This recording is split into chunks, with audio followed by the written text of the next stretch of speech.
Question number 19. A point charge of 2 microcoulomb is at the center of a cubic Gaussian surface 9 cm on edge. What is the net electric flux through this surface?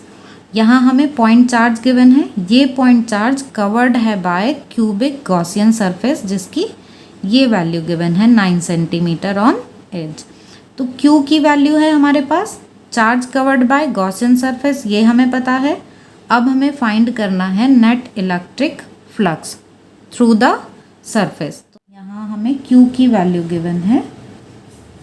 Q is equal to ये है 2 microcoulomb, इसको हम लिख देते हैं 2 into 10⁻⁻6 coulomb.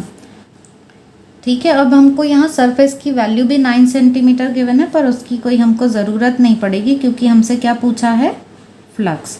तो phi is equal to होता है Q अपॉन एप्सिलॉन नॉट. तो बस हम Q की वैल्यू रख लेते हैं 2 इंटू 10⁻⁻6 और यहाँ इसकी value permittivity of free space 8.85 into 10⁻⁻12 ये वैल्यू रख ली है.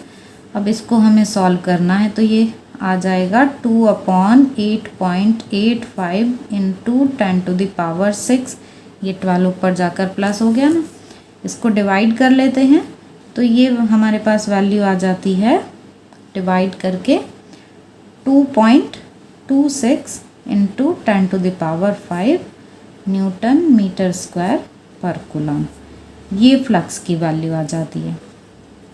तो ये क्वेश्चन नंबर 19 जस्ट हमको डायरेक्ट फार्मूला अप्लाई करके कैलकुलेट करना था तो हो गया. अब हम देखते हैं question number 20. Question number 20. A point charge causes an electric flux of -1.0 into 10⁻³ Newton meter square per coulomb to pass through a spherical Gaussian surface of 10 cm radius centered on the charge. तो यहाँ पर बच्चों हमको ये given है कि एक point charge है और उस पॉइंट चार्ज की वजह से इतना इलेक्ट्रिक फ्लक्स है जो पास हो रहा है एक स्फेरिकल गॉसियन सरफेस से जिसकी रेडियस है 10 सेंटीमीटर. ये गॉसियन सरफेस की रेडियस हमें गिवन है यहाँ 10 सेंटीमीटर और ये चार्ज रखा हुआ है स्फेरिकल गॉसियन सरफेस है उसके सेंटर में रखा हुआ है. ठीक है. ए पार्ट है if the radius of the Gaussian surface were doubled how much flux would pass through the surface. अब अगर इस गॉसियन सरफेस की रेडियस 10 सेंटीमीटर से 20 सेंटीमीटर कर दी जाती है, डबल कर दी जाती है, तो फ्लक्स पर क्या इफ़ेक्ट पड़ेगा ये हमको बताना है. तो बच्चों ये तो थ्योरेटिकल है, ऐसे ही हम बता सकते हैं. जो फ्लक्स है वो गॉसियन सरफेस की शेप से साइज से इंडिपेंडेंट होता है. ठीक है. तो वो इस पर नहीं डिपेंड करता कि गॉसियन सरफेस की क्या शेप है. अगर स्फेरिकल है तो रेडियस क्या है, मतलब शेप और साइज दोनों से इंडिपेंडेंट होता है जो फ्लक्स है. तो इसलिए फ्लक्स पर कोई इफ़ेक्ट नहीं पड़ेगा ए पार्ट के लिए. बी पार्ट देख लेते हैं. What is the value of the point charge. Charge की वैल्यू कैलकुलेट करनी है. तो यहाँ क्वेश्चन नंबर 20 में हमें गिवन है इलेक्ट्रिक फ्लक्स. फाई की वैल्यू हमें यहाँ पर -1 इंटू 10⁻³ न्यूटन मीटर स्क्वायर पर कूलम ये दी हुई है. अब ए पार्ट देखते हैं. ए पार्ट में हमको बताना है कि अगर गॉसियन सरफेस की रेडियस को डबल कर दें तो फ्लक्स पर क्या इफ़ेक्ट पड़ेगा. तो यहाँ पर हम लिख देंगे द इलेक्ट्रिक फ्लक्स.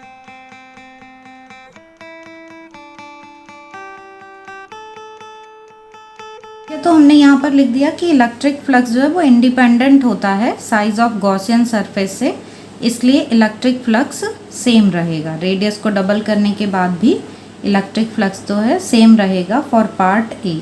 अब पार्ट बी में हमें Q फाइंड करना है तो फिर से हम फार्मूला क्या अप्लाई कर देंगे, phi is equal to Q upon epsilon naught. यहाँ से Q की वैल्यू आ जाएगी phi into epsilon naught. Phi की वैल्यू यहाँ पर है ये -1 इंटू 10⁻³ और इसकी वैल्यू 8.85 इंटू 10⁻⁻12.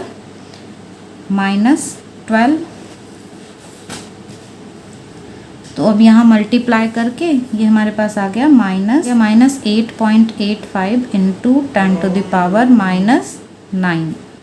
ये क्यू की वैल्यू आ गई इतने कूलम, ठीक है, तो इतने कूलम का चार्ज आ गया है। तो बच्चों आई होप कि आपको क्वेश्चन समझ में आ गए होंगे। फिर भी आपके कोई डाउट्स हों तो आप कमेंट सेक्शन में पूछ सकते हैं।